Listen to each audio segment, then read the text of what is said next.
Jalen Brunson scores 48 points and guides the New York Knicks past the Cleveland Cavaliers. We'll have it all for you right now on Locked On Knicks. You are Locked On Knicks, your daily New York Knicks podcast. Part of the Locked On Podcast Network, your team every day.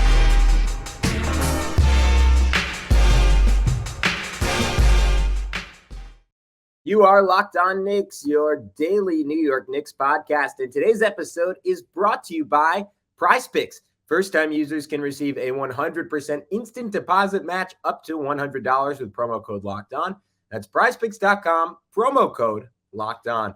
And who's talking to you? I am Gavin Schall, your favorite play-by-play broadcaster's favorite play-by-play broadcaster. I want to thank you for making Locked On Knicks your first listen today and every day. We are now available on all platforms, and that includes on YouTube. So hit that subscription button, hit that notifications bell, never miss an episode again. And why would you? When you're following, I don't know, maybe a team that's going to get out of the first round of the playoffs.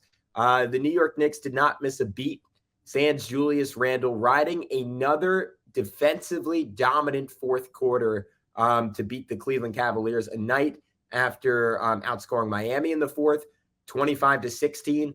A nip and tuck game became not a blowout, but a clean win for the Knicks as they allowed just 14 points in the fourth after giving up 47 points in the opening quarter of play. What flipped, we'll tell you in a little bit. But first, we have to discuss Jalen Brunson, 18 for 32 from the floor, 7 of 12 from three-point range, 5 for 8 from the free throw line, also had 9 assists, 4 rebounds to complement a career-high 48 points for Jalen. And this was in 38 minutes. If Tibbs went full Tibbs, he probably could have had 60 in this ball game. It feels almost weird to talk about, right? Because it wasn't an atypical performance from Brunson in terms of the types of shots he was making, particularly from two-point range. They were just coming in higher volume. I think what was atypical was his three-point shooting, a skill that at the beginning of this year, in terms of his ability to self-create them, we still were begging for him to up the attempts, continue to work them in off the dribble. And he has gotten to the point where, and I think if you want to make an argument for Jalen Brunson being the most improved player in the NBA this year, it centers around this fact. He was not a good he was not a good off the dribble three-point shooter a year ago.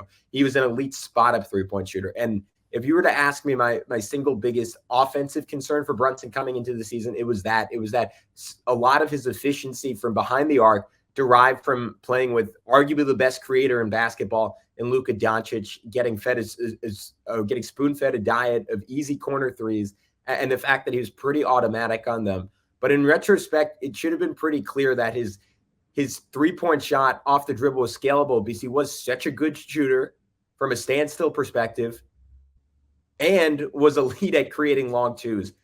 Taking a couple steps back, turns out not that hard for him. Again, 5 for 8 from 3. I mean, the stretch that really stood out to me after a 21-point first quarter, he really got cooking again about halfway through the second, had back-to-back big threes. One of them came off of Emmanuel quickly penetrating to the lane, doing kind of a corkscrew turnaround in midair, throw it back out to Brunson, cash, and then just came down in transition and banged home another one, again off of a pass from Emmanuel quickly. And it just, if you remember the first game for Brunson, that Miami game coming back off of injury, you should remember because it was like 3 days ago. He just didn't look like himself, didn't look explosive, wasn't really getting to his spots. And for that to transform in 2 days gives you an idea of just the borderline deranged level of confidence this guy has in himself, because he was just dancing with the basketball. I don't know any other way to describe it. It looked like choreographed ballet, the way he was swerving, spinning, like reversing one way, reversing the other, then spinning back to the original direction before hitting a fadeaway shot. And Cleveland, as much as it looked like in the first quarter that this was going to maybe be the Donovan Mitchell game when he started off 8 for 8 for 24 points, it quickly became apparent that he couldn't keep up with what Jalen Brunson was doing, because it was relentless for Brunson. Outside of a short stretch in the third quarter where he got a little chucky and was missing some tough shots, there was just nothing for Cleveland to do with him. And then down the stretch of this ball game, I thought this was an interesting dichotomy. The Knicks, remember in the fourth quarter against Miami, they went with their bench unit, right? Not their bench unit, but kind of a hybrid unit, right? It was Emmanuel Quickly, it was Quentin Grimes, it was Josh Hart, it was RJ Barrett, and it was Isaiah Hartenstein, a defensive first group. And Tibbs played that unit the whole fourth quarter. They started off this fourth quarter pretty well, playing a similar group. Deuce McBride was in there for Quentin Grimes. But then they get back to Quentin Grimes. They get back to Jalen Brunson because he was just playing too well to keep him on the bench. And it was like the Knicks straddled kind of both those lines of playing elite, swarming defense. Josh Hart in particular flashed in the fourth quarter as he just made play after play after play off the ball, like attacking passes. And to me, that is, if you're guarding someone like a Donovan Mitchell or a Darius Garland, that is the single best thing you can do. And look, it's nearly impossible to play like press coverage for 12 minutes, much less for 36 minutes on a guy and just not let him touch the basketball. But if you're Hart, you're maybe wiping 2, 3, 4 baskets off the table. I mean, every time you get a strip, get a steal, just touch a ball and make them go later into a shot clock. And that kind of pressure on the perimeter was supplemented by what Isaiah Hartenstein was doing in the paint. And we're going to get into Hartenstein's passing in this game in the next segment because it was brilliant. But he had a play where Lamar Stevens actually got him on a pump fake, but as he was flying by, he just stuck his left hand in there and stripped the basketball, got it right back for the Knicks. And then had another one with 2:40 to go where Stevens would have had a layup, but Isaiah Hartenstein recovered, just caught up with his verticality and allowed Emmanuel Quickly. I think, it was Quentin Grimes to get a strip on that play. And then another one, and just inside the final 3 minutes, he was out on the perimeter, just doing the pick and roll dance, guarding the roll man, and dove to the rim when he saw Stevens behind him. It was like what Mitchell Robinson's been doing of late, where Mitchell Robinson, he had another one in this game where he recovers from the opposite block to get a swap. But Hartenstein's mobility, his hands, and his overall tenacity are really flashing defensively. And to circle back while we're talking about the defense in the fourth quarter, it's like, all right, you still need some shot making on the other end. And look, the Knicks got some in the first 5 minutes of those before Brunson checked back in with 7 minutes to go. Hart hit a big three, but it was Brunson taking them home down the stretch. Donovan Mitchell got this big dunk with about 4.5 minutes left in the game that made it 120 to 111. And then Brunson just comes right back down, pull up three. It was a dagger. And from that point forward, I wasn't worried about the Knicks potentially losing the game. Then a blow by layup again when Cleveland cut it to 9 to make it 125 to 116. And then another three, 128, 116. It was over at that point for the Cleveland Cavaliers. When we come back, I want to talk about what this game portends for these two teams if they are to match up in the playoffs. But before I do that, I got to tell you about our fans over at FanDuel. And there's good reason for it. It's because the NCAA tournament Final Four tonight, it's heating up, and there's no better place to get in on the action than FanDuel because it's America's #1 sportsbook. That's because right now FanDuel is giving new customers a no-sweat bet up to $1,000. That's $1,000 back in bonus bets if your first bet doesn't win. All you have to do is go to FanDuel.com/lockedon and sign up today to claim your no-sweat first bet. Then you can wager on everything from the money line to point spreads to which team will be cutting down the net. All on an app that's safe, secure, and super easy to use. So don't miss your chance at a no-sweat first bet up to $1,000 when you join FanDuel today. Just go to FanDuel.com/lockedon. Make every moment more with FanDuel. All right, guys, we are back on Locked On Knicks. The New York Knicks, no Julius Randle, no problem. 130 to 116 over the Cleveland Cavaliers. And look, there are going to be points where the Knicks really miss Randle's shot making. This game was an offensive bonanza. Cleveland had 47 in the first quarter. It was the most points the Knicks had given up in any quarter this season. The Knicks scored 42, right? I mean, the shot making on both sides was just absurd. And we always talk about, I mean, there's an issue in the NBA, right, where there's no defense. And there are rule changes that can be put into place, I think, that allow teams to have a little bit more of a chance on that side of the ball. But you could have been playing this game with the medicine ball, and it probably wouldn't have mattered the way both teams were shooting. And I struggled to know if, well, I guess I don't really struggle with it. I don't think this is representative of what a playoff series will be like, because Cleveland's the number one defense in basketball. They didn't have Jared Allen. And when they have Jared Allen and Evan Mobley, it allows, not to mention Isaac Okoro, who outside of Mobley's pretty easily their best perimeter defender. But having those two bigs allows Cleveland to press up on the perimeter in a different way. And some of the shots that the Knicks were hitting, because it wasn't just Brunson, it was Quinn Grimes, who finished 3 for 8 from 3, including a 4-point play. Manuel Quickly hit 2 threes. RJ Barrett took 7 attempts, but he hit 2 threes. Obi Toppin went 2 for 2 from behind the arc. Cleveland's going to be able to apply a different level of perimeter pressure. And Isaac Okoro is not going to stop at Jalen Brunson, but he's going to give a Jalen Brunson more difficulty than Brunson had in this one. So this wasn't the Cleveland team that the Knicks are going to be seeing in round one. That being said, I do think there's stuff that you can take away from this game, because we talked about it the other day when we had Evan Damerel on the podcast, and it's going to be a series that comes down to, all right, like, can Jalen Brunson punish Darius Garland and Emmanuel Quickly punish Darius Garland and Donovan Mitchell more on defense than those two can punish the Knicks on defense. And there's going to be a lot of matchup hunting, and it's going to come down to, just how much stamina someone like Jalen Brunson has when he's put into the action over and over and over again defensively. Like, can he still come out game after game, particularly if Randall is still hobbled and put together performances like this one? I'm not going to doubt the guy after last night, but it's something to think about. And then if Brunson isn't cooking like this, and Julius either isn't playing or isn't 100%, how are the Knicks going to find other sources of offense? And I think we got a couple of answers to that question in this ball game. One is Isaiah Hartenstein's passing. He finished with 4 assists to complement 5 points, 8 rebounds, 2 steals, and 3 blocks. As I noted before, it was about as well played of a game defensively from a center as you will see in the NBA. It was that good, but offensively, he did so much good stuff. First bucket of the game was something we've hardly seen him do this year, where he pulled off the Obi trick. It was a fake dribble handoff, whether you want to call it ghost DHO, QB keeper, doesn't matter. Went right at Robert Lopez, drove by him and laid it in.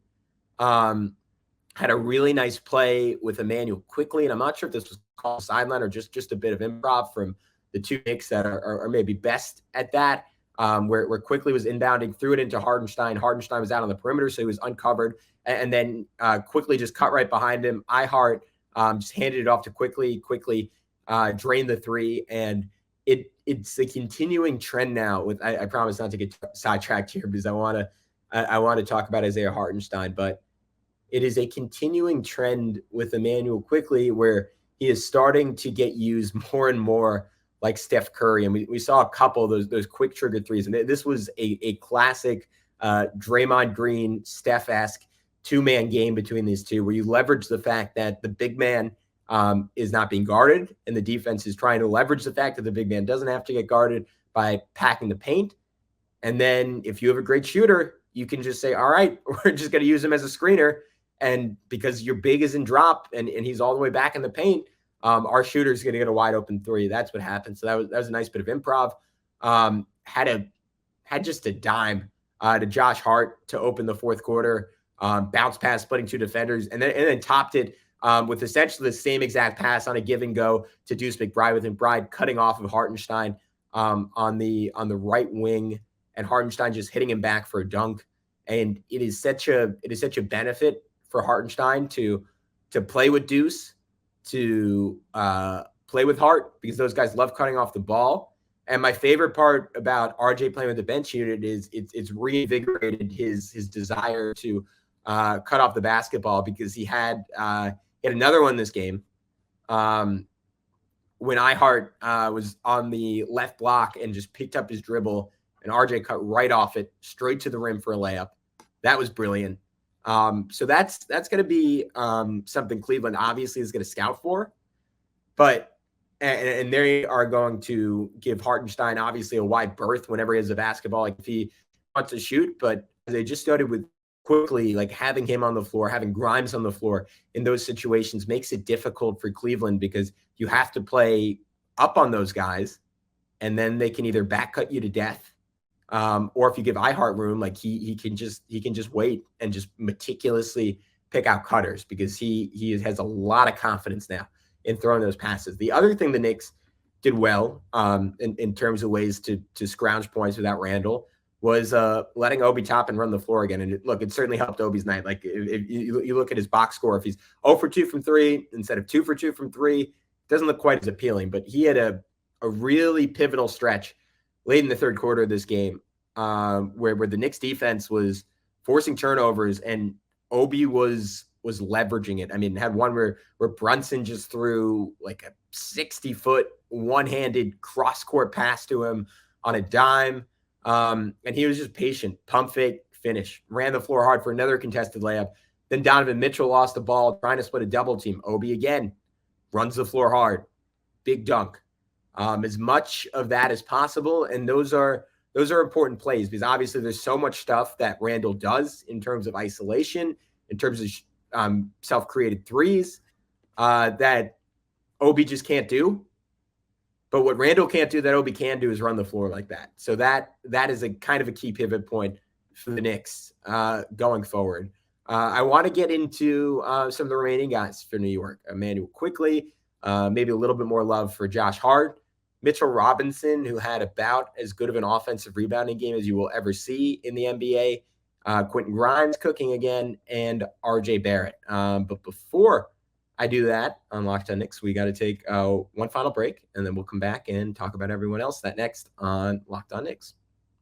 All right, guys, we are back on the Locked On Knicks podcast. The New York Knicks, all but clinching a playoff spot, 45-33. They are now 2.5 games up on Brooklyn, 4.5 up on Miami. So that is done. Miami no longer a threat. Brooklyn essentially no longer a threat. And by beating Cleveland, essentially ensuring that is going to be the Knicks' first round matchup. Let's start off with Emmanuel quickly because I found his usage in this game to be interesting. It feels like with Randall out, the coaching staff doubled down on the notion that Quickly has the ultimate green light. And I thought in some ways that was maybe to his detriment in this one, as after hitting just an insane three to beat the first quarter buzzer, pump fake, got his guy to fly by. I think it was Osman, and he just leaned right under him to make it. I know I make the comparison, so I'm guilty of it, but he played the rest of this game like he was Steph Curry, like quick trigger threes, airballed one of them. And it wasn't a particularly efficient night for him by his recent standard of play, really by any standard of play. It was just 5 for 16 from 3-point range, only shot 3 free throws, made 2 of them. But that is going forward, I think, something to watch, where like there just has to be a consistency in his approach, and his confidence is obviously what has gotten him to this point. So it's a very delicate balance to then tell him no, because none of us want to go back to, and obviously we're not going to, but none of us want to see the early season Quickly, who was passing up open threes over and over and over again. But he can't get away from his mid-range game. He can't get away from attacking the rim, where again in this game, he was just brilliant. I mean, had another just like one of those like Euro steps where he just cuts through 2 different guys in transition and finishes it with an inside hand reverse layup. Like that to me is maybe his signature new move this season. Had a similar one in the half court where he got an and one on Robert Lopez. He was getting to the rim. Like he had a play where Brunson, I mean, this was just such a perfect job leveraging the gravity that Jalen Brunson brings to the table. The defense was tilting towards Brunson, and Brunson just rapidly whipped a pass over to Quickly, no hesitation. Mitchell out of position, attacked the rim, drew the foul. Like that is a great way to leverage Jalen Brunson when he's having a hot game, and it's a great job being decisive. by Immanuel quickly. And all I'm saying in this is like he can't have games where he forgets his mid-range game and he forgets his ability to get to the rim and get to the foul line, because those are the bellwethers of his efficiency. And once he finds that consistency night to night, in terms of going to the rim again and again and again, getting to his spots in the mid-range again and again and again, the same way Jalen Brunson just spams the mid-range. I mean, that to me is one of the qualities that makes a great scorer in the NBA. It's a degree of shamelessness.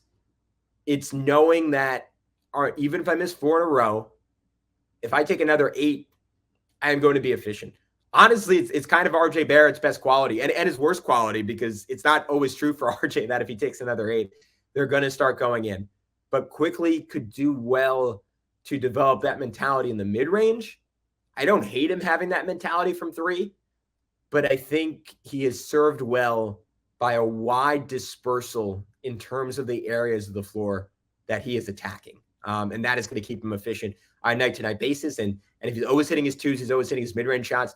That is the key to Jalen Brunson's efficiency, right? Because then it's the difference for Brunson. Like when the 2s are going in, he's going to have a 25, 27-point game.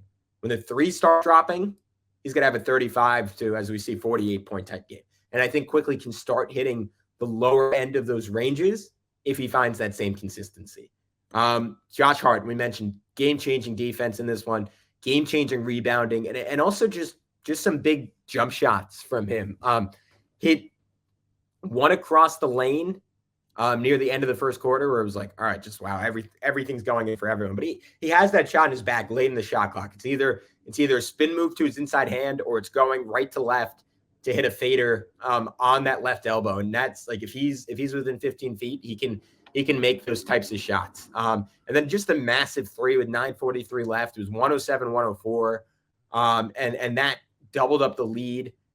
He was just good off-ball movement when the defense wasn't really paying attention to him to get open for that one. And to me, those types of shots are going to be what swings the series one way or another against Cleveland. Under the bright lights of the playoffs, if those are going in, the Knicks can win this series, even without Julius Randle. It's going to be extraordinarily difficult if Randle doesn't come back and isn't basically who he's been all year, which is a tall task. But if Hart hits those types of shots, the Knicks have a good chance. If he misses that shot, I think this game maybe tilts in Cleveland's favor. They come back down, they tie the game. Tibbs has to rush to get Jalen Brunson back in there, and all of a sudden you're in a dogfight with 2 of the best shot creators in the league in Garland and Mitchell down the stretch. So that was huge. Quentin Grimes, there's this great stat from Green Ball Index coming into the game. I think we've referenced it before this year, but he's the highest matchup difficulty in the NBA. Like out of every single play in the league, he gets the toughest matchups night in and night out. And when you look for him struggling offensively, that is maybe something I've been guilty of underrating because there's a fatigue that comes with that, even on nights when he's only playing 22 to 24 minutes. But that is no longer an issue. This was late third quarter, so maybe shot a couple more 3s, but as referenced on the MSG broadcast, 26 of his last 49 from distance. So over a pretty decent sample size, that's shooting 53% from 3 for about a month now.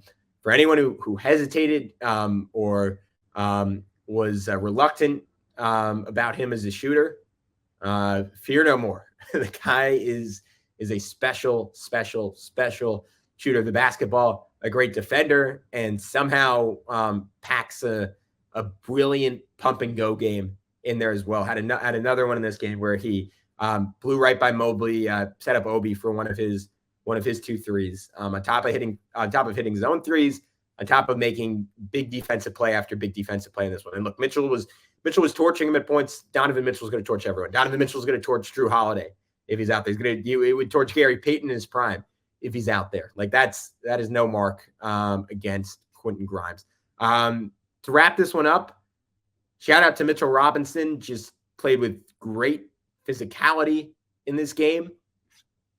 9 offensive rebounds, dominated that aspect of the matchup with Evan Mobley, and just the level of explosiveness from him. Like, I wonder if there's a greater sense of urgency for him with how well Isaiah Hartenstein is playing. And there's some part of Mitch that's like, all right, I gotta raise my game, or else he's going to be the guy who closes games night after night. And Mitch did his own version of that. He can't bring the passing that Hartenstein brings. In some ways, Hartenstein, I think, is playing even better than Mitch defensively right now. But what Mitch has that Hartenstein can't replicate, that no one outside of Steven Adams in the NBA can replicate, is his ability to just take over games, earn the Knicks extra possessions. That's another one of those areas down Julius Randle that becomes all the more important, that the Knicks get more shots than their opponents. And man, Mitch makes that possible. Second and third efforts against Evan Mobley to get to the free throw line, like catching a Jalen Brunson air ball at one point and scoring as he was fouled and falling to the ground. And then just the explosive rim protection on the other end, cutting from one block to the other to pin a Donovan Mitchell shot. But he was really good in this game in his own way. RJ Barrett, tough night again, 6 for 17. I was throwing my hands up in frustration for everyone commenting on Twitter, commenting on YouTube when we defend RJ, when RJ has a good stretch. Like, I mean, this is one of those nights where I agree with you. And I think the Knicks would be better off without him for the first 2-3 quarters of this game. And then I thought in the fourth quarter, he played really well. Like, he was very solid on defense. Had that off-ball cut we mentioned, had a tough layup and then a push shot that are just plays that no one else can make when Jalen Brunson and Julius Randle are off the floor. And if you're Tom Thibodeau and if you're a Knicks fan, you got to live with some of the lapses on defense. You got to live with some of the inefficiency for him to make shots like that. Or maybe you don't. Maybe you want Quickly taking those shots. Maybe you want Grimes taking those shots. That is a conversation that is going to have to be had for fans, but more importantly for the Knicks front office this offseason, because there were real issues with RJ in this one. Again, it wasn't an automatic lob, but had a play where he looked Obi off on a lob, and those two got into like a shouting match on the sideline, or like kind of getting in each other's faces, and then we're fine after the timeout. And look, they're both great dudes, so I don't think that is an issue in terms of like there being animosity there long term, but it is an issue in that all season long we've seen Obi get incredibly frustrated with RJ Barrett. We've seen the guy basically doing jumping jacks under the rim, waiting for RJ to throw him the ball, and those passes never coming, and that builds and builds and builds and builds, and at a certain point it boils over. It boiled over a little bit in this game. In the playoffs, it could boil over in a way that's more destructive. I don't think it will because of who Obi is as a person, who RJ is as a person, but that has to be remedied. RJ has to start making those reads, and there has to be a consistency in his approach to the game in terms of his unselfishness, in terms of seeking out the extra guy and not having tunnel vision. So sorry for the bit of pessimism to wrap this one up, but we'll end on an optimistic note. 10 great minutes from Deuce McBride, 2 points, 1 assist, nothing else in the box score. I don't think replicates or represents his effort. Played some excellent defense. We mentioned that backdoor cut. He was great. He's going to fill in really well for just like the couple minutes or so that the Knicks need from him every night, as long as Julius Randle's out. And I think particularly against Cleveland, if Randle's out, we're going to see Deuce play 20 minutes in a game here or there, because he's going to be maybe the one guy who can give Mitchell or Garland some fits. And it's going to be tough because those guys are incredible. But a big win for the Knicks. Just a testament to not only the resiliency of this team, but the talent of this team. It's fun to talk about them as a cute group that is playing above their heads, and at some point is just going to get smacked by a more talented team. I don't know if that's the case anymore. I think with the way Grimes is working, with the way Quickly's working, with the level that Jalen Brunson is hitting, with what Isaiah Hartenstein is doing, this is just flat out one of the 3 or 4 deepest teams in basketball. They don't have the top end talent of some of the teams that are ahead of them, but their depth is almost unmatched. And the number of there's just so much value in the NBA of only playing good guys. And even with Julius Randle out, the Knicks only seem to play good guys. And that was enough tonight against Cleveland.